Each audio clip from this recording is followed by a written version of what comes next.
எல்லையற்று பறந்து விரிந்து கிடக்கும் பரமாத்மாவின் அருளோடு இஞ்ஞானத்தை உங்களிடம் பகிர்ந்து கொள்கிறேன். எல்லோருக்கும் வணக்கம். நான் யாருன்னு ஒரு சிலருக்கு தெரிஞ்சிருக்கலாம், நிறைய பேருக்கு தெரிய வாய்ப்பில்லை. அகோரா ஃபவுண்டேஷனுடைய ஃபவுண்டராக, ஒரு ஆன்மீக வழிகாட்டியாக, குருவாக உங்கள் முன்னாடி நான் இப்போ பேசிகிட்டு இருக்கிறேன். ஆன்மீகம் அப்படின்னு வரும்பொழுது மதங்களுக்கு அப்பாற்பட்ட ஆன்மீகத்தை நாம் செஞ்சுக்கிட்டு இருக்கிறோம். அந்த அடிப்படையில் மகான்கள், யோகிகள், சித்தர்கள், ரிஷிகள், தீர்க்கதரிசிகள், இது மாதிரி வந்த புனித ஆன்மாக்கள் வழியாக இந்த ஆன்மீகத்தை நம்ம கொண்டு போயிட்டுருக்கிறோம். அந்த அடிப்படையில் இந்த வீடியோ மூலிமா உலகம் முழுவதும் இருக்கும் அனைத்து ஆத்மாக்களுக்கும், குறிப்பாக தமிழ் ஆத்மாக்களுக்கு நாம் சொல்லக்கூடிய ஒரு முக்கியமான விஷயமாக இருக்கிறது, இயேசு என்கிற ஒருவரை எல்லா உலகத்தில் இருக்கக்கூடிய அனைவரும் கேள்விப்பட்டிருப்பீர்கள். இயேசு என்பது யார், அவர் எப்படிப்பட்டவர், என்ன என்பதை அனைவரும் ஓரளவுக்கு அறிந்திருப்பீர்கள். குறிப்பாக மதம் சார்ந்து இருக்கிறவர்கள் ஆழமாக அறிந்திருப்பார்கள். இயேசு என்பது ஒரு கடவுளாகவும், அவர் ஒரு தீர்க்கதரிசியாகவும், அவர் இறை வேலையை செய்ய வந்த ஒரு தூதராகவும் பல இடங்களில் சொல்லப்படுது. அவரை பற்றியும், அவர் யார், அவர் எப்படிப்பட்டவர், அவர் எதற்காக இந்த ஆன்மீகத்திற்கு இவ்வளோ முக்கியத்துவம் கொடுத்தார், அவர் மதத்திற்குள் ஏன் இப்படி அவர் பிரிவினைகளாக வைத்திருக்கிறார்கள், இயேசுவுக்கும் எனக்கும் என்ன தொடர்பு இருக்கிறது, இயேசு என்பது உண்மையாக கடவுளா இல்லையா, அப்போ உண்மையான கடவுள் யார், இயேசுவே ஒருவரை வணங்கியிருக்கிறாரு, அவர் யார் என்ற கேள்விக்கெல்லாம் இந்த ஆன்மீக உரையாடலில் உங்கள்கிட்ட நான் பகிர்ந்து கொள்கிறேன். சித்தர்களுடைய ஞானத்தோடு, ஆழமான ஆன்மீக ஆராய்ச்சியோடு பல மாதங்கள், பல வருடங்கள் தியானம் செய்து உணர்ந்த விஷயத்தை தான் உங்கள்கிட்ட நான் பகிர்ந்துக்கிறேன். நார்மலான தமிழ்லேயே நான் முடிஞ்ச அளவுக்கு பேச முயற்சி பண்ணுறேன். அப்பப்போ கொஞ்சம் தமிழ் மாற்றம் இருக்கும். என்னை நிறைய பேர் புறக்கணிச்சிருப்பாங்க, என்னுடைய வீடியோ பதிவுகளை நிறைய பேர் பார்க்காம இருந்திருப்பாங்க. இனிமேல் பார்க்க வேண்டியது வரும், இனி பார்த்தே ஆகணும், அந்த மாதிரி சூழ்நிலை இருக்குது. ஏன்னா நம்ம இன்னமும் பேசக்கூடிய விஷயங்கள் அரிதாக இருக்கும். பெரும்பாலும் இப்போ நான் பேசுகிற அந்த விஷயத்தை மறுபடியும் நான் பேசணும்னு எனக்கு தெரியாது. திரும்ப திரும்ப இந்த விஷயத்தை நான் உங்கள்கிட்ட சொல்லணும்னு எனக்கு தெரியாது. அதுக்காக சொல்லிக்கிறேன். இறைவன் அந்த வாய்ப்பை கொடுத்தா நான் உங்கள்கிட்ட பகிர்ந்துக்கிறேன். நம்ம அகோரா ஃபவுண்டேஷனுடைய ஒரு இலக்கு என்னென்னா, ஆன்மீகம் அப்படிங்கிற விஷயத்திற்கு நாம் இந்த விஷயத்தை கையில் எடுக்கும்போது, சாதாரண ஒரு மனித வாழ்க்கையில் இருந்து திடீர்னு ஒரு ஆன்மீக அனுபவம் ஏற்பட்டு இயேசுவால் அழைக்கப்பட்டு அதுக்கப்புறம் மதத்திற்குள்ளே போய் அது ஒரு அங்கே இருக்கிற அரசியல் நம்ம விட்டு வெளியே உலக மக்களுக்கு இது சரியானதல்ல, இதை மீறி ஏதோ ஒன்று இருக்குதுன்னு சொல்லிட்டு சித்தர்கள் மரபில் சித்தர்களுடைய வழியில் போய் தான் புரிஞ்சது, இது இயற்கைக்கு அப்பாற்பட்டு இங்கே எல்லாமே இயங்கிக்கிட்டு இருக்கிற ஒரு விஷயம் இதுக்குள்ளே இருக்குது, மதம் அப்படிங்கிற ஒரு பிரிவினையால் இங்கே ஏதோ பிரிஞ்சிருக்கிறாங்க, இது சம்திங் இஸ் ராங் அப்படிங்கிற மாதிரி யோசிச்சு தான் எல்லாமே ஒரே சக்தியால் இயக்கப்படுது, அது ஆணும் பெண்ணுமா இருக்குது அப்படிங்கிற மாதிரி. அதை தான் நம்ம சைவ சமயத்தில் சிவம் சக்தின்னு சொல்கிறோம். குறிப்பாக இந்து மதத்தில் இருக்கிறவங்க நிறைய பேர் இருப்பீங்க. இந்து மதம் அப்படிங்கிற ஒரு மதமே கிடையாது. அது இந்து மதம் அப்படிங்கிறது அது நம் தமிழ் மண்ணோடைய மதம் கிடையாது. அது உருவாக்கப்பட்ட, செயற்கையாக உருவாக்கப்பட்ட ஒரு மதம். அது ஒரு பெயரை தவிர அதில் ஒன்றுமே இல்லை. பல மதங்களை இணைச்சி ஒரு மெயின் பிரான்ச்சாக ஒரு பேரை வச்சுருக்கிறாங்களே தவிர வேறு ஒன்றும் கிடையாது. அதனால் இந்து மதம் அப்படிங்கிற விஷயத்தை நம்ம பயன்படுத்தக்கூடாது, அது சரியாக வராது அப்படிங்கிறத தமிழ் மக்களுக்கு நான் சொல்லிக்கிறேன். நான் பார்த்த வகையில் நான் சொல்லிக்கிறேன். ஸோ ஆகவே நம்மளுடைய மூத்த குடிகளாக இருந்த தமிழர்கள், பழங்குடி தமிழர்கள் வாழ்ந்த, சோழர்கள், பல்லவர்கள் வாழ்ந்த காலங்களில் இருந்த ஒரு ஆன்மீகம் அப்படின்னு சொல்லலாம். ஆன்மீக மதம் அப்படின்னு பார்த்திங்கன்னா சைவ சமயம், சைவிசம், சுத்த சைவிசம் தான் நம்ம மண்ணில் இருந்துச்சு.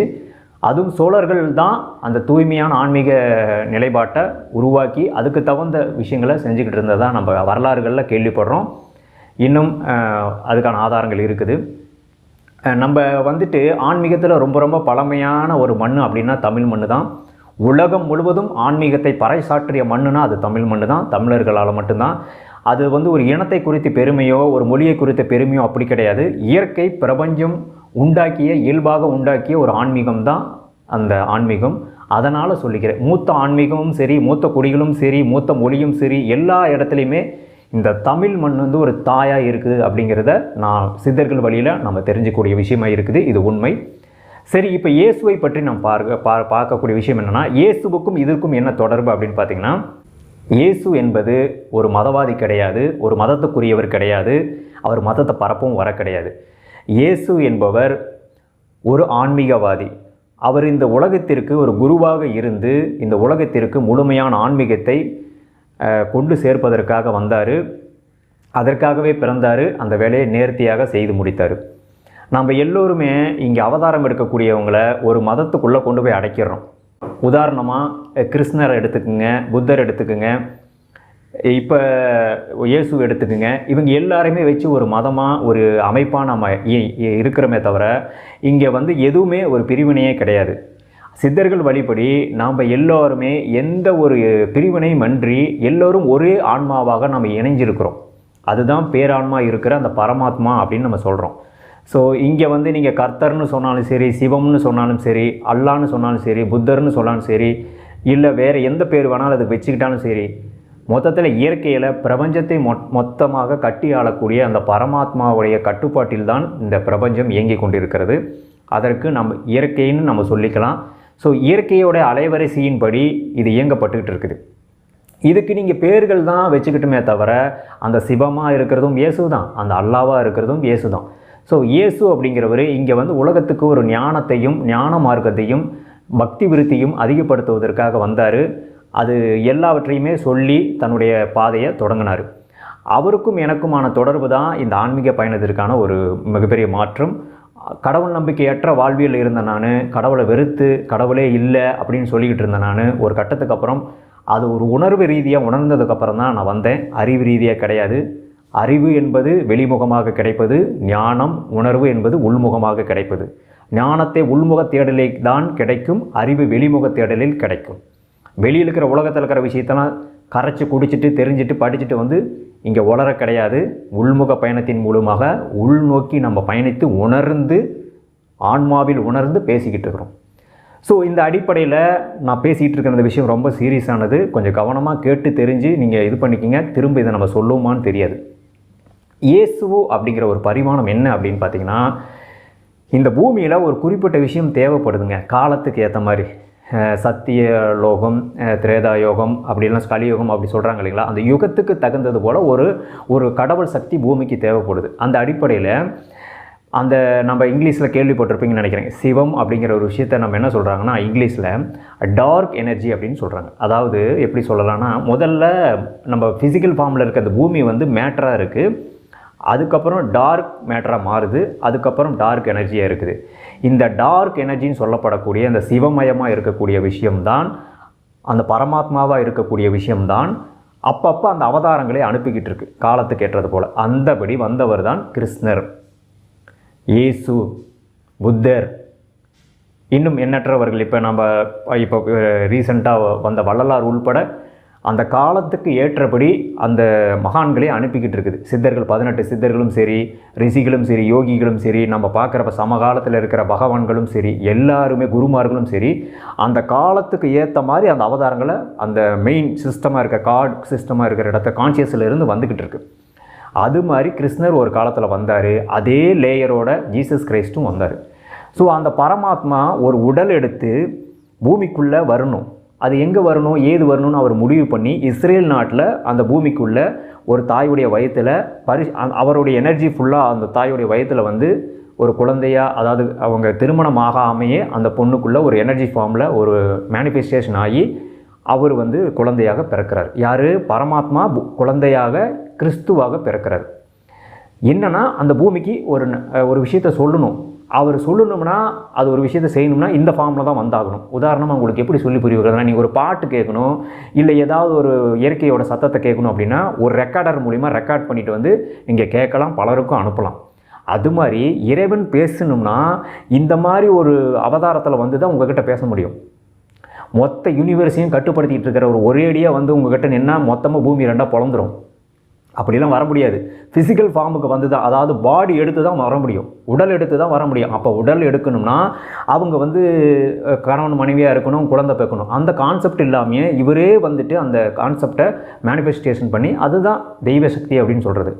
ஸோ அது அவங்க வந்து கர்ப்பவதியாகி கன்னி மரியாள் அன்னைய மூலமாக அவர் வராரு, வந்து பிறந்து அந்த உலகத்திற்கு தன்னுடைய ஆன்மீக பணியை செயல்படுத்துகிறாரு. அதுவும் 30 வயதிற்கு மேலே 3 வருடங்கள், 33 34 வயதுக்குள்ளே அந்த ஆன்மீக பணியை செய்து முடிக்கிறாரு. இவர் வந்து அப்போ செய்யும் பொழுது அவருக்குள்ளே நிறைய ஆற்றல்கள், சக்திகள், பலவிதமான அற்புதங்கள் செஞ்சார். அதுக்கான காரணம் என்னென்னா அந்த இறையாற்றல் அவருக்குள்ளே இருந்துச்சு. அதை தான் சொன்னார், நான் சுயமாக எதுவும் செய்யவில்லை, என் பிதாவின் சித்தத்தின்படி செய்கிறேன், நானும் பிதாவும் ஒன்றாக இருக்கிறோம், ஒளி உங்களிடத்தில் வந்து நீங்கள் அறியாமல் இருக்கிறீர்கள், தேவன் ஒளியாக இருக்கிறார், தேவன் உங்களுக்குள்ளே இருக்கிறார் அப்படிங்கிற மாதிரி வசனங்கள் பைபிளில் நம்ம பார்க்குறோம். ஸோ இங்கே வந்து பிதா, குமாரன், பரிசுத்தாவிங்கிற கான்செப்ட் எல்லாமே ஒன்று தான். இந்த சயின்ஸ் படி நீங்கள் போக ஆரம்பிச்சிட்டிங்கன்னா எலக்ட்ரான், புரோட்டான், நியூட்ரான் சொல்கிறாங்களே அந்த கான்செப்ட் தான். ஒரு விஷயம் அதாவது உருவாகுது, அது சஸ்டெயின் ஆகுது, அதுக்கப்புறம் அழிக்கப்படுது. அதாவது காட் சிஸ்டம் கான்செப்ட் இப்படி பார்த்திங்கன்னா படைத்தல், காத்தல், அழித்தல், இந்த 3 சிஸ்டம் கான்செப்ட்லேயே தான் அந்த சைக்கிளுக்கு ரன் ஆகிட்டு இருக்குது.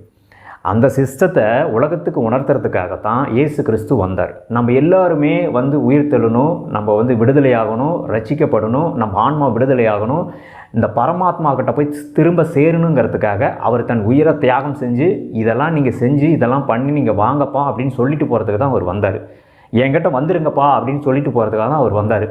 அந்த மெசேஜை பூமிக்கு நம்ம ஃபார்ம் பண்ணி சொல்லணுங்கிறதுக்காக அனுப்பப்பட்ட ஒரு மெசேஞ்சர் தான், அவராக வந்தது தான் ஜீசஸ் கிரைஸ்ட்டுங்கிற பேரில் வந்தவர் தான் அந்த பரமாத்மா.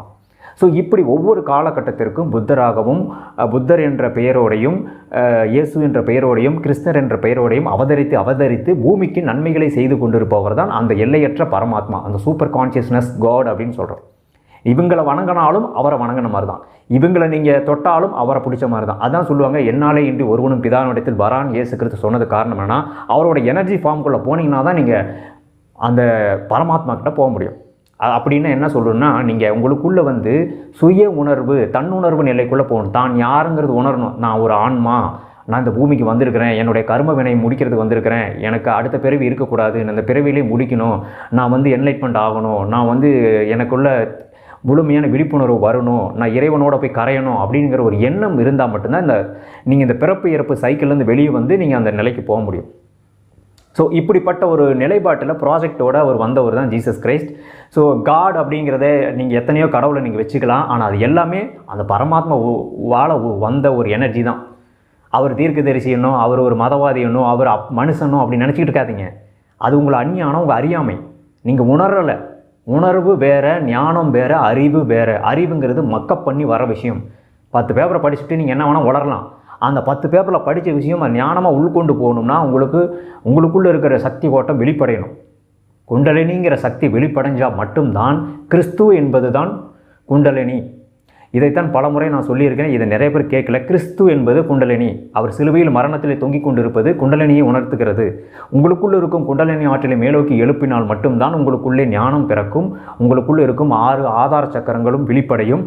அதற்கு பின்பு தான் நீங்கள் உலகம் என்றால், மாயை என்றால் எல்லாம் புரிந்து நீங்கள் விடுதலையாகி அடுத்த கட்ட வாழ்வியலுக்குள் செல்ல முடியும். உதாரணமாக நீங்கள் இப்போ எடுத்துக்கோங்க, இயேசு கிறிஸ்து உங்களுக்குள்ளே ஒரு மாற்றத்தை ஏற்படுத்தி கர்ம வினைகளை குறைத்து இந்த பூமியை விட்டு வெளியேற்றி அடுத்த கட்ட பரிமாணத்திற்கு செலுத்தி இறையாற்றலோடு இணைப்பதற்கான ஒரு முயற்சியும் செயலையும் தான் அந்த காலத்தில் செஞ்சார். ஸோ இப்போ கடவுள் அப்படிங்கிறது என்ன பரிமாணம் நீங்கள் புரிஞ்சுக்குங்க. எங்கிருந்தோ ஒரு கடலில் இருந்து ஒரு பாட்டில் உப்பு தண்ணியை பிடிச்சு கொண்டாந்து நீங்கள் தனியாக வச்சுக்கிட்டிங்கன்னா அது வந்து கடல் கிடையாதுன்னு அப்படின்னு கிடையாது. கடல் தண்ணியிலேருந்து தான் நீங்கள் எடுத்துகிட்டு வந்திருக்கிறீங்க, அதுவும் கடலோட தண்ணி தான். திரும்ப கடலில் ஊற்றுனீங்கன்னா கடல் தண்ணி ஆயிரும். ஸோ நீங்கள் என்ன பண்ணிடுறீங்கன்னா அந்த தப்பு தான் பண்ணுறீங்க. நீங்கள் கடவுள் அப்படிங்கிறது நீங்களாக பிரிச்சுக்கிறீங்க, அந்த இறையாற்றலை நீங்களாக தனித்தனியாக பிரிச்சுக்கிறீங்க. நிறைய தன்மைகள் இருக்குது, குலதெய்வங்கள் இருக்குது, தேவதைகள் இருக்குது, தேவர்கள் இருக்கிறாங்க, தெய்வங்கள் இருக்குது, எல்லாமே இருக்குது. ஆனால் அதை பிரித்து பிரித்து பிரித்து பிரித்து பரமாத்மாவிடம் செல்வதை நீங்கள் நிறுத்தி விடுகிறீர்கள். அதனால் நீங்கள் இப்போ நான் பேசிகிட்டு இருக்கிற எல்லோருமே, நான் பேசுகிறது ஒரு வேகமாக இருந்தாலும் நான் சொல்லுவது உண்மை, சத்தியம். இதை வந்து நீங்கள் புரிந்து கொள்ள வேண்டும். நான் அப்போவே சொன்னேன், என்னுடைய தமிழ் கொஞ்சம் மாறும். ஸோ இதை புரிஞ்சுக்கணும். நீங்கள் இங்கே பிரிவினையே கிடையாது. இயேசு கிறிஸ்து என்பது என்ன சொல்ல வரீங்க அப்படின்னு கேட்டிங்கன்னா, இயேசு கிறிஸ்து என்பது அந்த பரமாத்மா தான். புத்தர் என்பது அந்த பரமாத்மா தான். சிவம் என்பது அந்த பரமாத்மா தான். அல்லாஹ் என்பது அந்த பரமாத்மா தான். ஸோ இயற்கை என்பதும் அந்த பரமாத்மா தான். காஸ்மிக் என்பதும் அந்த பரமாத்மா தான். எல்லாமாக இருந்து உருவெடுத்து உடலெடுத்து வருவதால் நீங்கள் பிரிவினைகளை வெறுக்கிறீர்கள். உங்கள் இஷ்டப்படி உங்கள் ஆசைக்கு உங்கள் விருப்பத்துக்கு எது தோதாக இருக்குதோ அதை பிடிச்சிக்கிட்டு அதை மதமாக்கிக்கிட்டு அதை வச்சுக்கிட்டு எதையாவது கலவரம் பண்ணிக்கிட்டு இருக்கீங்க. மதம் பிடிக்கக்கூடாது. மதம் பிடித்தால் அது மதவெறி பிடிக்கும். ஜாதி வெறி எப்படியோ அது மாதிரி மதவெறி பிடிக்கும். தலைக்கு ஏறிடக்கூடாது, தலைக்கணம் வரக்கூடாது, ஆணவம் அகங்காரம் ஆடக்கூடாது. ஸோ இதையெல்லாம் இறக்கி வைத்து நீங்கள் விடுதலையாக வேண்டும், லிபரேட் ஆக வேண்டும். உங்கள் சரீரத்திலிருந்து விடுபட்டு ஆன்மாவை விடுவிக்க வேண்டும். அதற்கு இந்த மாயையிலிருந்து விடுதலையாக வேண்டும். இந்த மாயை உங்களை வேறு விதமாக ஆக்கி வச்சுருக்குது. இப்போ இருக்கிற ஆன்மீகத்தை பார்த்திங்கன்னா ரொம்ப கொடூரமாக இருக்குது. இளைஞர்களும் சரி என்னென்னமோ சினிமாட்டிக்காக பண்ணிக்கிட்டு விளம்பரம் பண்ணிக்கிட்டு தன்னுடைய தற்புகழ்ச்சிக்காக நிறையா பண்ணிக்கிட்டு இருக்கிறாங்க. உண்மை சத்தியம் உங்களுக்கு தெரியவே தெரியாது. கடைக்கோடியில் இருக்கிற எங்கேயோ ஒரு மனிதனுக்கு தான் அந்த சத்தியம் போய் சேருது. இந்த வீடியோ பார்த்துட்டு எத்தனை பேர் விழிப்படைவீங்கன்னு எனக்கு தெரியாது. திரும்பவும் நான் இது சொல்லுவேனான்னு தெரியாது. விழிப்படைஞ்சிக்குங்க. அந்த மெய்யான ஒளியை தேடி நகருங்க. இடையில வர்றதெல்லாம் வச்சுக்கிட்டு போதும்னு உட்காந்துடாதீங்க. குலதெய்வத்தையே கும்பிட்டுக்கிட்டு இருந்துடாதீங்க. ஏதோ ஒரு தெய்வத்தை பிடிச்சிக்கிட்டே வாழ்ந்துடாதீங்க. எல்லையற்ற அந்த பரமாத்மாவை பிடிங்க. அவர் எல்லாருக்கும் பொதுவாக இருக்கிறாரு, எல்லாருக்கும் அப்பாவாக இருக்கிறாரு அப்படிங்கிறது தான் இது உண்மை. சரி, இதில் ஃபெமினின் எனர்ஜி இருக்குதா அப்படின்னு நிறைய பேர் கேள்வி இருக்கும். மாதா வணங்குறாங்க, ஆதிசக்தி வணங்குறாங்க, இந்த மாதிரி பெண் தெய்வத்தை வணக்கங்கள்லாம் இருக்குது. உண்மையாக சத்தியமாக இருக்குது. நீங்கள் பார்க்கலை, உணரலை, தெரியல, அதனால் உங்களுக்கு தெரியல. ஸோ அந்த 2 விதமான எனர்ஜி இருக்குது யூனிவர்ஸில். இன்ஃபினிட்டியாக இருக்குது. அதாவது அந்த எனர்ஜியிலிருந்து வரக்கூடிய ஒரு சக்தித ரூபந்தான் அந்த விஷயம். நீங்கள் பரமாத்மாவிலிருந்து வெளிப்படக்கூடிய ஒரு பொருள் தன்மைக்குள்ளே வரக்கூடிய விஷயம்தான் அந்த அன்னை. நீங்கள் அதுக்குள்ளே வர வர வர வர வர கீழே வர வர வர தான் எல்லா விஷயமும் இருக்குது. அதான் நான் எப்படி சொல்லலாம்னா, அந்த சிவம் சக்திங்கிறது தான் 2ம் கலந்த ஒரு தன்மை தான் அந்த பூமிக்குள்ள ஒரு ஆற்றலாக நமக்கு வருது. ஸோ அது மாதிரி இது உண்மைதான் இருக்கிறது. இதை உணர வேண்டும். இது கிறிஸ்தவ மதமும் சரி, எந்த மதமும் இது ஏற்றுக்காது. இந்து மதத்தில் இருக்கிறவங்களும் சரி, இந்து மதம் நான் சொல்லக்கூடாதுன்னு நினைக்கிறேன், சைவ சமயத்திலும் சரி, மற்ற பிரிவுகளிலும் சரி, புத்த மதத்திலும் சரி, ஒரு சில இடங்களில் இதை நம்புகிறாங்க. இதிலிருந்து நம்ம சொல்ல வர விஷயம் என்னென்னா, இயேசு கிறிஸ்து அப்படிங்கிற ஒரு பரிமாணம் பூமிக்கு ஒரு நன்மையை செய்வதற்காக பரமாத்மாவாக இருந்து அவதரித்து வந்த ஒரு அவதாரம் தான். அவர் மதத்துக்குரியவராகவும் ஏதோ ஒரு தூதராகவும் நினைக்காம அவரை நீங்கள் வணங்கினாலும் அவரிடம் போனாலும் அவரை பற்றி நினைத்தாலுமே உங்களுக்கு நேரடியான அந்த இறைத்தன்மைக்கு உங்களுக்கு அழைச்சிட்டு போவார். இது எப்படி பார்க்கலான்னா, பல வழிகள் இருக்குது, பல மதங்கள் இருக்குது. நீங்கள் எது வழியாகவும் போகலாம். உங்களுடைய கர்ம பலன் உட்பட்டு, உங்களுடைய விருப்பத்திற்கு உட்பட்டு சுதந்திரமாக நீங்கள் போகலாம். எம்மதத்திலையும் நீங்கள் இருக்கலாம், யாரையும் வணங்கலாம். குறிப்பாக நம்ம தமிழ் மண்ணில் இருக்கிற சித்தர்களை வணங்கக்கூடியவங்க அனைவருமே இயேசு கிறிஸ்துவும் ஒரு மகா சித்தராக நீங்கள் கருதலாம். நான் பார்த்திங்கன்னா நம்ம சுத்த சைவ சமயத்தில் தான் நம்ம இருந்தோம். சிவனை தான் வணங்கணும். ஒரு காலம் நம்ம அவர்கிட்ட கொண்டுட்டு போச்சு. அவர் மூலிமா இப்போ நம்ம பயணிச்சுக்கிட்டு இருக்கிறோம். அடிப்படையில் இயேசு கிறிஸ்து அப்படிங்கிறது ஏன் எல்லாரும் ஒரு மதவாதமாக பார்த்து அவர் ஒதுக்குறாங்க அப்படின்னு எனக்கு தெரியல. இங்கே ஒரு அரசியல் இருக்குது, இங்கே ஒரு மாயை இருக்குது, இங்கே நிறைய மாயை இருக்குது. மாயனா ஒன்றும் இல்லைங்க. இப்போ நம்ம முன்னாடி கொண்டாந்து நிறுத்திருக்காங்க டிஜிட்டல் இந்தியா. அதுதான் நம்ம ஃபோனு, மொபைலு, நம்ம படிப்பு, காசு, பணம், பேர், புகழ், ஆசை, இச்சை, திங்கிறது, இதையே கொண்டு வந்து நம்ம முன்னாடி காட்டி நம்ம முகத்தை மறைச்சிட்றானுங்க.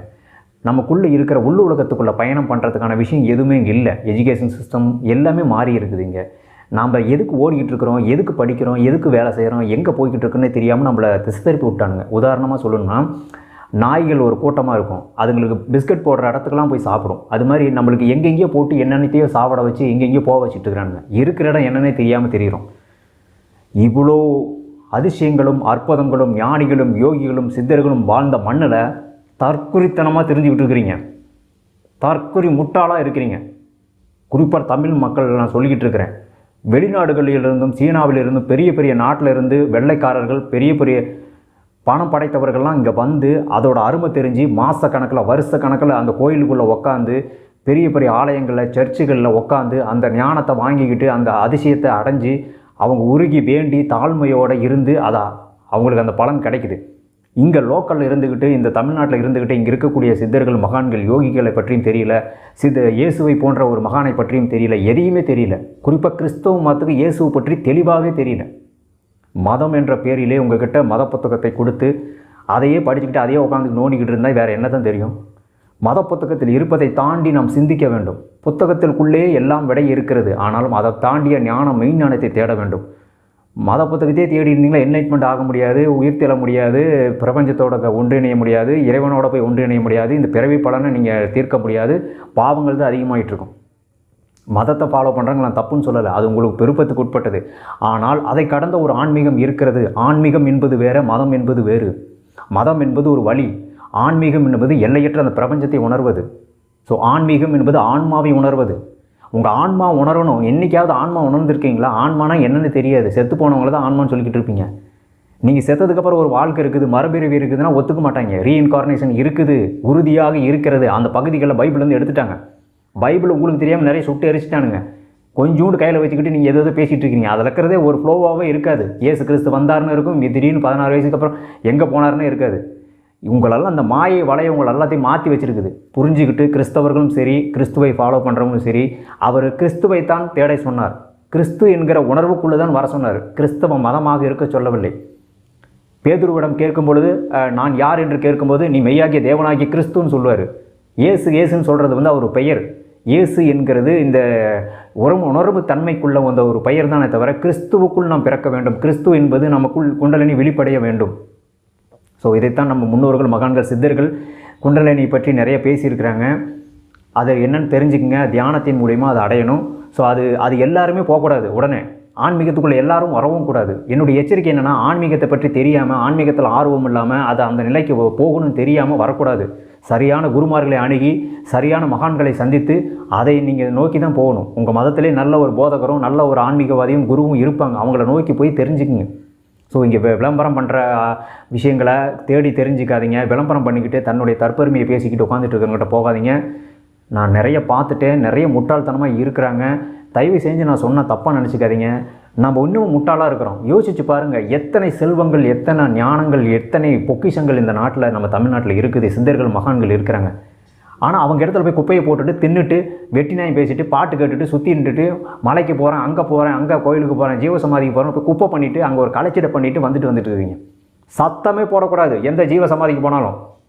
நான் சொல்லுகிறேன், நான் உரிமையோடு சொல்கிறேன், சித்தர்கள் மூலமாக நான் சொல்கிறேன். 18 சித்தர்களும் இன்னும் அநேக ஆயிரக்கணக்கான சித்தர்களும் யோகிகளும் என் வழியாக உங்ககிட்ட நான் பேசுகிறாங்க. போய் சித்தர்கள் ஜீவசமாதி குப்பை பண்ணிக்கிட்டு காமெடி பண்ணிக்கிட்டு அங்கே வந்து கழுசடை பண்ணிக்கிட்டு இருக்கக்கூடாது. புனிதமான இடம், அமைதியாக இருக்கணும். அமைதியாக இருங்க, பொறுமையாக இருங்க. நான் நெத்த இடங்களை போய் பார்க்குறேன். கூத்தடிச்சுக்கிட்டு பாட்டு கேட்டுக்கிட்டு சினிமா பாட்டு கேட்டுக்கிட்டு குதிச்சுக்கிட்டு விளாண்டுக்கிட்டு அங்கே போய் உருட்டிக்கிட்டு திருவிழா மாதிரி அங்கே ஆடிக்கிட்டு தின்னுக்கிட்டு மேய்ஞ்சிக்கிட்டு இருக்கக்கூடாது. வெறுவாயத்தோடு அங்கே போய் உட்காரணும். அதை விட்டுட்டு அங்கெல்லாம் உண்டை கட்டி அடிச்சுக்கிட்டு சுற்றிக்கிட்டு இருக்கிறீங்க. சித்தர்கள் ஜீவசமாதிக்கு போனால் சுத்தபத்தமாக போங்க, ஒழுக்கமாக போங்க, அமைதியாக போங்க. இதெல்லாம் நம்ம அறிவுரையாக சொல்கிறோம். இது சித்தர் ஞானத்தில் இருந்து சொல்லுகிறோம். அதே போல் குறிப்பாக இயேசு கிறிஸ்துவும் அதே போல தான் ஒரு அமைதியை தேடக்கூடிய ஒரு கடவுள், அன்பை தேடக்கூடிய ஒரு கடவுள், நம்ம பாவத்தை கரைக்கக்கூடிய ஒரு கடவுள், ஒரு நமக்கு மீட்பை கொடுக்கக்கூடிய கடவுள். ஒவ்வொரு கடவுளுக்கும் ஒரு தன்மை இருக்கிறது. ஒவ்வொரு குருமார்களுக்கும் ஒரு தன்மை இருக்குது. புத்தரை தேடுகிறவர்கள் அந்த விழிப்பு நிலையை அதிகப்படுத்துவதற்காக அவரை தேடுவாங்க. தியானத்தை அதிகப்படுத்துவதற்காக தேடுவாங்க. இயேசு கிறிஸ்துவை தேடுகிறவர்கள் அந்த அமைதியை தேடுவாங்க. இருதயம் வந்து குழந்தை அந்த இறைவனை போல மாற்றணும்னு தேடுவாங்க. இது மாதிரி நிறைய வழிகள் இருக்குது. உங்களுடைய உடல் கர்மா வினை பொறுத்து நீங்கள் எந்த குருவை நாடுகிறீர்களோ நாடி போகலாம். 18 சித்தர்கள் இருக்கிறாங்க. அதே போல் தான் இயேசு கிறிஸ்துவும் ஒரு சித்தர் தான். அவர் மகா சித்தர். மகா சித்தர்னா சித்தர்களை காட்டிலும் ஒரு உயர்ந்த நிலையை அவர் அடைஞ்சிருக்கிறதுனால அவர் மகா சித்தர்னு நம்ம சொல்கிறோம். சித்தர்களே பல வகைகள் இருக்குது.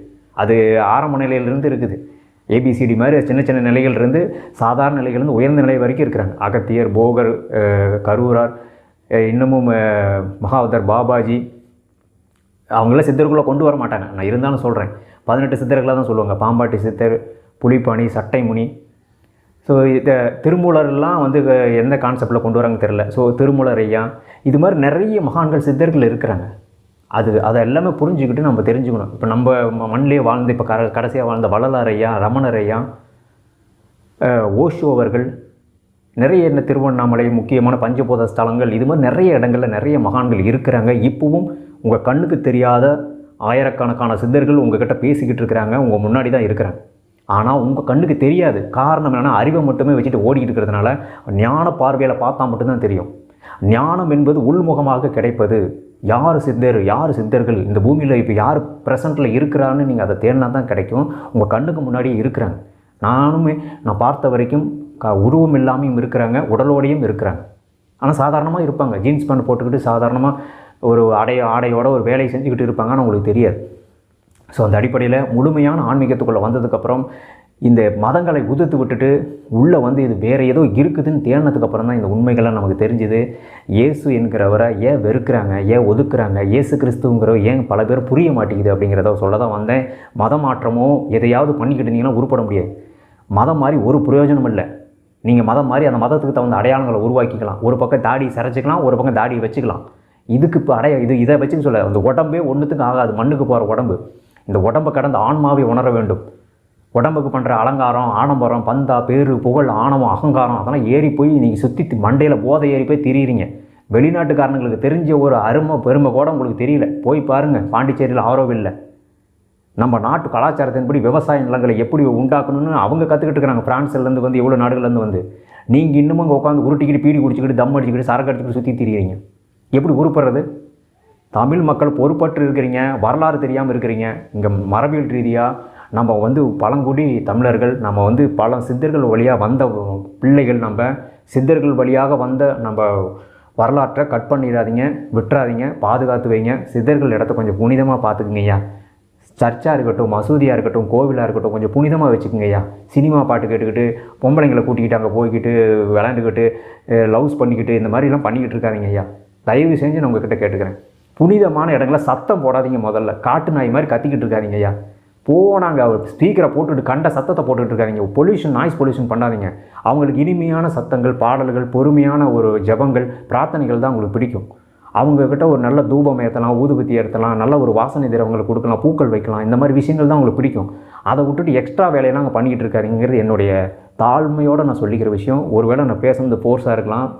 நீங்கள் இந்த ஃபோர்ஸில் எங்கேருந்து வருதுன்னா நம்ம சித்தர்களையும் மகான்களையும் சந்தித்தனால அந்த இடத்த வச்சுருக்கிற நிலைமையை பார்த்து நான் ரொம்ப கஷ்டப்படுறேன். நிறைய கோயில்கள் அப்படி தான் இருக்குது, பராமரிப்பு இல்லாமல் இருக்குது. அது ஒரு பக்கம் மதம் சார்ந்தவங்க இழுத்துட்டு போயிடுவாங்க. எச்சரிக்கையாக இருங்க. நிறைய கோவில்கள், நிறைய மதங்களில் அந்த மதத்துக்குரியவங்க ஒரு அமைப்பு வச்சு அவங்களோட இணைச்சிக்கிறாங்க. பிற்பாடு நம்ம போய் வணங்க முடியாத அளவுக்குலாம் போகும். ஸோ இங்கே எம்மதமும் சம்மதம், திருமூலர் சொன்ன மாதிரி ஒன்றே குலம் ஒருவனே தேவன்கிற மாதிரி இங்கே ஒன்றே நம் குலம், நம்ம எல்லோரும் ஒரே குலம் தான். நீங்கள் இந்துவாக இருங்க, முஸ்லீமாக இருங்க, கிறிஸ்டினாக இருங்க, யாராக இருந்துங்க, எல்லாருக்கும் ஒரே ஆன்ம நிலையில் தான் இருக்கிறோம். எல்லாருமே ஒரே ஆன்மாலேருந்து தான் வந்திருக்கிறோம். இந்த உலகத்தை படைத்தது கடவுள், உங்கள் கடவுள் தான் அப்படின்னா எல்லா உயிர்களும் உங்கள் கடவுள் தான் படைச்சிருக்கிறாரு. எல்லா உயிருக்குள்ளேயும் உங்கள் கடவுள் தான் இருக்கிறாரு. அப்போ நீங்கள் யோசிக்கணும், அது ஞானமாக யோசிக்கணும். ஸோ அதை புரிஞ்சுங்க. என் கடவுள் தான் பெருசு, உன் கடவுள் தான் பெருசிக்கிட்டு சண்டை பண்ணிக்கிட்டு உங்கள் மதத்தை வளர்க்காதீங்க. நீங்கள் மதத்தை வளர்க்குறதுனால நீங்கள் மண்ணுக்கு போனதுக்கப்புறம் ஒரு பிரயோஜனம் இல்லை. இறந்து போகாதீங்க, இறக்கக்கூடாதுன்னா என்ன பண்ணணும்னா நம்ம முழு விழிப்பு நிலை அடையணும். மனிதன் வந்து இறக்கக்கூடாதுன்னு தான் அவ்வளோ ஆன்மீகத்தை சொல்லி கொடுத்துட்டு போயிருக்கிறாங்க. அந்த ஆன்மீக நுணுக்கங்கள், தியானங்கள், யோக முறைகளை கற்றுக்குங்க. நீங்கள் அதை கற்றுக்கிட்டிங்கன்னா இறக்க மாட்டீங்க. வந்த பிறவி பலனை முடிச்சுட்டு நீங்கள் அடுத்த பிறவிக்கு பூமிக்கு வர மாட்டீங்க. இது மாதிரி நிறைய ஆன்மீக நுணுக்கங்கள் இருக்குது. இயேசு கிறிஸ்து தான் சொல்கிறாரு, நீங்கள் வந்து ஆவியினாலும் ஜலத்தினாலும் பிறவாவிட்டால் தேவனுடைய ராஜ்யத்தை காண மாட்டேன் அப்படின்ட்டு. இதெல்லாம் வந்து ஆன்மீக நுணுக்கம். இது வந்து மாம்சத்தின்படி செஞ்சுக்கிட்டு இருக்கிறாங்க. ஆவியினால் ஜலத்தினால்னா போயிட்டு ஒரு தண்ணியில் வந்து எந்திரிச்சு வந்துடுறாங்க. திரும்ப ஏதாவது ஆவிக்குரிய அபிஷேகம் வந்துச்சுன்னு குதிச்சுட்டு உடனே ஆவியிலும் ஜலத்திலையும் பிறந்துட்டேன்னு நினைக்கிறாங்க. அப்படி கிடையாது. ஆவியிலும் ஜலத்திலும் பிறப்புதுங்கிறது அது நுணுக்கமான ஒரு ஆன்மீகம். ஸோ அது வெளியே மக்களுக்கு தெரிய வாய்ப்பில்லை. ஞானஸ்தானம் என்பது தீட்சை. ஸோ தீட்சையை தான் ஞானஸ்தானம்னு சொல்கிறாங்க. முழுமையான தீட்சையை நீங்கள் அடையணும். அது உள்முகமாக கிடைக்கும்.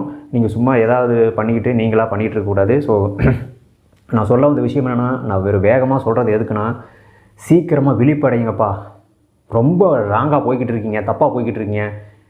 எல்லா மதத்தையும் நான் மதிக்கிறேன். எல்லா மத போதகர்களையும் எல்லாரையும் தயவு செஞ்சு நான் சொல்கிறேன், முழுமையான உண்மையான சத்தியமான ஆன்மீகத்தை சொல்லுங்கள். காசுக்காக, பணத்துக்காக, வியாபாரத்துக்காக, ஏதோ ஒரு உங்களுடைய தேவைக்காக ஒரு அரசியலாக பண்ணிக்கிட்டு இருக்காதீங்கப்பா. நான் சித்தர்கள் வழியிலிருந்து நான் சொல்கிறேன், சித்தர்களுடைய ஞானத்தில் சொல்கிறேன். என்னுடைய குருநாதர் மகாகுரு இயேசு கிறிஸ்துவும் மகாவதர் பாபாஜியுடைய வழிகாட்டுதின்படி தான் சொல்கிறேன். எந்த மதத்தையும் நான் இணைக்கலை. இங்கே மதமே கிடையாதுன்னு நான் சொல்லிக்கிட்டு இருக்கிறேன். நீங்கள் என்னத்தை இணைக்கிறீங்க? பூமி எல்லாமே, பிரபஞ்சம் எல்லாமே ஒன்றாக ஒரு பாயிண்டில் இணைஞ்சிருக்குது. நீங்கள் என்னத்தை போய் பிரித்து சொல்லிக்கிட்டு இருக்கீங்க? நீங்களா படைச்சிங்க பூமியை? நீங்களா ஊர் உலகத்தை படைச்சிங்க, மனிதர்களை படைச்சிங்க, நீங்கள் எதுவுமே பண்ணல, வெறும் உடம்பு வச்சுட்டு ஆடாத ஆட்டம்லாம் ஆடிக்கிட்டு இருக்கிறீங்க, தூக்கிட்டாங்கன்னா மொத்தமாக முடிஞ்சுது. பஞ்சபூத சக்திகள் பார்க்கும். இப்போ பஞ்சபூத சக்திகள் ரொம்ப காட்டமாக இருக்குது, ஒவ்வொரு இடத்துலையும் வேலை பார்த்துக்கிட்டு இருக்குது. இப்போ அழிவின் விளிம்பில் இருக்கிறோம், கலியுகத்தில் இருக்கிறோம், கடைசி காலத்தில் இருக்கிறோம். ஓவராக ஆடிக்கிட்டு இருக்கிறனால தான் அடித்து தூக்குறாங்க. நம்ம பார்த்த வரைக்கும் பஞ்சபூத சக்தினா செம காட்டத்தில் இருக்கிறாங்க, அடித்து ஒவ்வொரு இடத்தையும் அடுத்து பின்னாடி தூக்க போகிறாங்க. வெயிலும் மழையும் கொளுத்தி புயலும் வந்து மொத்தமாக முடிச்சு விட போகுது. கொஞ்சம் எச்சரிக்கையாகிங்க. குறிப்பாக தமிழ் மக்கள் விழிப்படைஞ்சிக்குங்க, இந்த ஞானத்தை தேடி வாங்க. நம்ம அகோர அறக்கட்டளே வந்து இந்த மாதிரி மகான்கள் சித்தர்கள் வழியில் ஞானத்தை கிடச்சி தான் ஆரம்பிச்சிருக்கிறோம். சித்தர்கள் வழியை நாம் தொடர்ந்து செல்கிறோம். அதன் வழியாக ஞான மார்க்கத்தை உலகத்துக்கு கொண்டு செல்கிறோம். அமைதியை நாம் பறைசாட்டுகிறோம். உலகத்திற்கு அமைதி வேண்டும், ஞானம் வேண்டும் என்பதை நம்ம உறக்க சொல்லுகிறோம். அந்த மெய்ஞானத்தை, இந்த பரமாத்மாவை உணர வேண்டும். ஆணும் பெண்ணுமாக இருபால் தன்மையிலே அது உண்டாகப்பட்டு உருவாக்கப்பட்டு இருக்கிறது. அதான் சிவனும் சக்தியும் என்று சொல்கிறார்கள். அதாவது பாலினமற்றவர் என்று நாம் சொல்லுகிறாங்க. அது 2 தன்மையில் இருக்குது. பாலினம் சொல்லி நம்ம ஆணும் பெண்ணு மாதிரி அந்த மாதிரி பாலினம் கிடையாது, 2 தன்மையில் இருக்கிறது அப்படிங்கிறத புரிஞ்சுக்குங்க. அப்படிங்கிறது தான் இயற்கை. ஸோ இந்த பிரபஞ்சமும் அப்படி தான் உண்டாகி இருக்குது. முழுமையாக விடுதலை அடையணும். இயேசு கிறிஸ்து என்கிறவர் என்னுடைய குருநாதராக இருக்கிறாரு. அவர் தான் இந்த ஆன்மீக ஞானத்தை கொடுத்து தேர்ந்தெடுத்து இந்த உலகத்திற்கு சொன்னார். அவர் தான் நிறைய மகான்களை பற்றி எனக்கு விழிப்புணர்வு கொடுத்தாரு. பாபாஜியை பற்றி உணர்த்தினது, நிறைய சித்தர்களை பற்றி உணர்த்தினது அவர் தான். ஸோ அவர் தியானம் செய்தது, அவர் யோக முறைகள் செய்ததெல்லாம் பைபிள்லேருந்து எடுத்துட்டாங்க, அது கட் பண்ணிட்டாங்க. பைபிளில் நம்ம சூட்சமான முறையில் இருக்குது. நான் நிறைய விஷயங்கள் பிரார்த்தனை செய்கிறது, ஜெபம் பண்ணுறது, இதெல்லாம் சொல்லியிருக்கிறேன், மெடிடேஷன் மூலிமா தான் சொல்லியிருக்கிறாரு. ஸோ அவருடைய கருத்துக்களை உலக மக்கள் புரிஞ்சுக்கணும்னு நான் நினைக்கிறேன். அவர் இல்லைனாலும் உங்களுக்கு எந்த மகானை பிடிச்சிருக்குதோ அவருடைய கருத்துக்களை உள்வாங்கி நீங்கள் வரணும். அவர் இறைவனாக வந்த ஒரு அவதாரம், இறை அவதாரங்கள் தான் எல்லாருமே. பிரித்து இதில் பிரிவினை இருக்கக்கூடாதுங்கிறது என்னுடைய கருத்து. ஸோ இயேசு கிறிஸ்து என்பவர் இருக்கிறாரு. அவர் ஒரு சூரியனுடைய ஆற்றலாக இருக்கிறாரு. சூரியன் அப்படிங்கிற ஒரு தன்மையை நீங்கள் பார்த்துருப்பீங்க. சூரியன் வந்து இயற்கையின் கடவுளாக இருக்குது. அந்த இயற்கையினுடைய கடவுள் தன்மையில் அவர் இருக்கிறாரு. பூமிக்கு அவர் எப்பொழுதும் உதவி செஞ்சுக்கிட்டு தான் இருக்கிறாரு. அது சூரியனுடைய ஆற்றல் வழியாக அவர் செஞ்சிட்ருக்கிறாரு. இயேசுனாவே சூரியன் சொல்லுவாங்க. அது ரொம்ப ஆழமாக ஆன்மீகத்தில் இருக்கிறவங்களுக்கு தெரியும். சூரிய ஆற்றலோடு அவர் தொடர்பு வைத்து அந்த உலகத்திற்கு விடுதலை கொடுக்குறாரு. ஸோ சூரியனுடைய ஆற்றல் முழுமையும் அவருக்குள்ளே இருக்குது. அவர் அதை கடந்த பரிமாணங்களுக்கான சக்திகளும் இருக்குது. பட் இருந்தாலும் அவர் அதை செய்கிறாரு. குறிப்பாக கர்ம வினைகளை அவர் குறைக்கிறாரு, பாவங்களை குறைக்கிறாரு, பலவிதமான அற்புதங்கள் செய்கிறாரு, வியாதிகளை குணமாக்குறாரு, நிறைய செய்கிறாரு. ஸோ அவர்கிட்டையும் அந்த மாதிரி விஷயங்கள் இருக்குது. பல மகான்கள்கிட்டையும் அந்த மாதிரி விஷயங்கள் இருக்குது. ஸோ இதை தான் குறிப்பாக வள்ளலாருன்னு சொல்ல வந்தார். நம்ம ஜோதியோடு இணையணும், அந்த அருட்பெரும் ஜோதியோடு இணையணும் தான் அவர் ப்ராக்டிக்கலாகவே செஞ்சு காட்டினார். இதை தான் இயேசு கிறிஸ்து 3ஆம் நாள் உயிர் தெழுந்தே செஞ்சு காட்டினார். அவர் மட்டும்தான் உயிர் தள்ள முடியும், அவர் மட்டும்தான் எல்லாம் பண்ண முடியும்னு சொல்லிட்டு நீங்கள் பண்ணாமல் உட்காந்துருக்கிறீங்க. எல்லோரும் உயிர் தெள்ளணும், எல்லாருமே கிளம்புங்க, அப்பா கிட்ட போய் சீக்கிரம் சேரணும். அவருடைய அழைப்பு எப்பொழுதும் இருக்குது, இப்போ கூட ப்ரெசென்ட்டில் இருக்குது. ஸோ என்ன மாதிரி ஆட்களை அவங்க தேர்ந்தெடுத்து இது மாதிரி ஒரு மிகப்பெரிய ஆன்மீக ஞானத்தை கொடுத்து நமக்கும் ஒரு ஆன்மீக கடமையை கொடுத்துருக்குறாங்க. ஸோ அதை தான் செஞ்சிட்ருக்கிறோம். எல்லோரும் விழிப்படையணும். நமக்கு ஒரு பணியை கொடுத்துருக்காங்க, நம்ம செஞ்சிட்ருக்கிறோம். நம்ம இது வந்து அறக்கட்டளை மூலியமாக அந்த ஞானத்தை உலக மக்களுக்கு கொடுத்துட்ருக்குறோம். செல்ஃப் ரியலைசேஷன் சொல்லிவிட்டு தன்னை உணரணும்னு சொல்லிவிட்டு ஒரு மனிதன் தன்னை உணர்றதுக்கான ஒரு விஷயம், வாழ்க்கைனா எப்படி நம்ம கொண்டு போகணும், ஆன்மீகம்னா என்ன, ஒரு சில விஷயங்கள் நுணுக்கமான விஷயங்கள் சொல்கிறோம். ஆன்மீகத்தில் விருப்பம் இருக்கிறவங்க ஆன்மீகத்தில் பயணித்து போங்க. விருப்பம் இல்லாதீங்க உங்கள் வேலையை வெட்டியை பாருங்கள். சம்மந்தம் இல்லாமல் ஆன்மீகம் அம்மான்னு சொல்லி நேரத்தை விளைய மாட்டாதீங்க. அந்த கர்மா இருந்தால் மட்டும் அதில் போய் செய்யுங்க. ஆன்மீகத்துக்கு உங்களுக்குன்னு ஒரு கர்மா இருந்தால் மட்டும் உள்ளே போய் அதை பற்றி தெரிஞ்சுக்கங்க, பண்ணுங்கள். தெரியலையா கொஞ்சம் அதை பற்றி ஆர்வம் எடுத்து அதை கற்றுக்கிட்டு முடிஞ்ச அளவுக்கு இந்த பிறவியிலே அதை அதுக்குள்ளே போய் கற்றுக்க முயற்சி செய்யுங்க. அதுக்குன்னு உங்களுக்கு கொடுத்துருக்கிற வேலையை விட்டு போட்டு நீங்கள் எதோ பண்ணிகிட்டு இருக்காதீங்க அப்படிங்கிறத நான் சொல்லிக்கிறேன். ஸோ நிறைய இளைஞர்கள் ஆக்டிவாக இருக்கிறீங்க, புரிஞ்சுக்கிடுங்க.